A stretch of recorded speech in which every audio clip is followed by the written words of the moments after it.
بسم اللہ الرحمن الرحیم۔ السلام علیکم۔ حکایت شخصادی میں سے بچے کا روزہ۔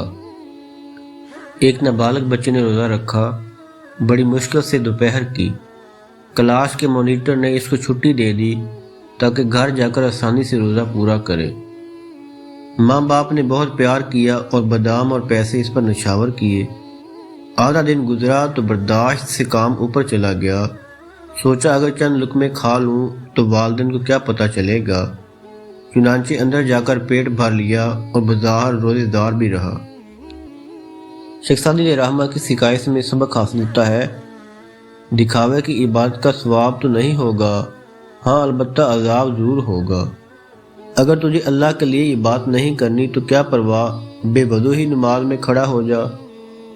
وہ بوڑھا جو ریاکاری کی عبادت کرتا ہے اس بظاہر روزہ دار بچے سے زیادہ برا ہے، کیونکہ جس نماز کو لوگوں کی خاطر لمبا کیا جائے گا وہ دوزخ کے دروازے کی چابی ہے۔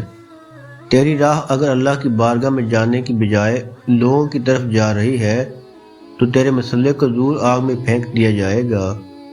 اچھی سیرت والا اگرچہ بظاہر اچھا نہ لگ رہا ہو مگر اس عبادت گزار سے بہتر ہے جس کا باطن خراب ہے، بلکہ جس فاسق نے پرہیزگاری کا لباس پہن رکھا ہے وہ چور ڈاکو سے بھی برا ہے۔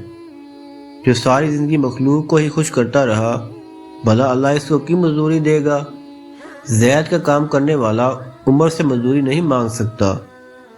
دوست تک پہنچنا ہے تو سیدھی راہ چل، ورنہ کولو کے بیل والا معاملہ ہوگا۔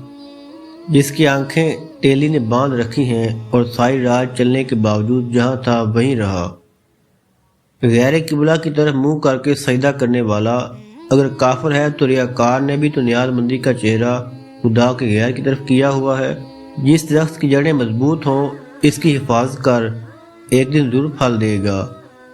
پتھر پر بیج پھینکنے والے کو ایک جوں بھی نہ ملے گا۔ باطن کے برے کو ظاہر کی عزت فائدہ نہ دے گی۔ خدا کے ہاں مقبول ہونے والی گدڑی بھی اچھی ہے، لوگوں کو کیا پتہ لباس میں کون ہے، یہ تو لکھنے والا جانتا ہے کہ خط میں کیا لکھا ہے۔ عدل کے ترازو اور انصاف کے دفتر میں ریاکاری کی ہوا کا مشکیزہ کوئی وزن نہیں رکھتا۔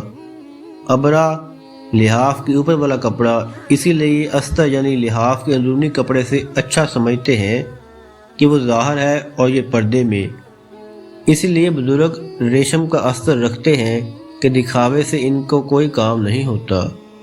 حضرت بایزید بسطامی نے کیا خوب کہا کہ میں مرید کے مقابلے میں منکر سے زیادہ امن میں ہوں، کیونکہ مرید تو میری خوبیاں ہی بیان کرے گا جس سے مغروری کا خطرہ ہے، جبکہ منکر برائی کرے گا اور میں ریاکاری سے بچ جاؤں گا۔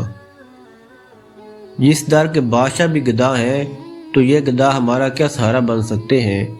اگر تیرے اندر کمال ہے تو یہی بہتر ہے کہ موتی والی سیب کی طرح سر جھکا لے۔ خدا کے لیے عبادت کرنے والے کی تمنا تو یہ ہوتی ہے کہ مجھے جبریل امین بھی نہ دیکھے تو اچھا ہے۔ سعدی فرماتے ہیں، تیرا پن سعدی بس است اے پسر، اگر گوشت گیری چو پن پدر۔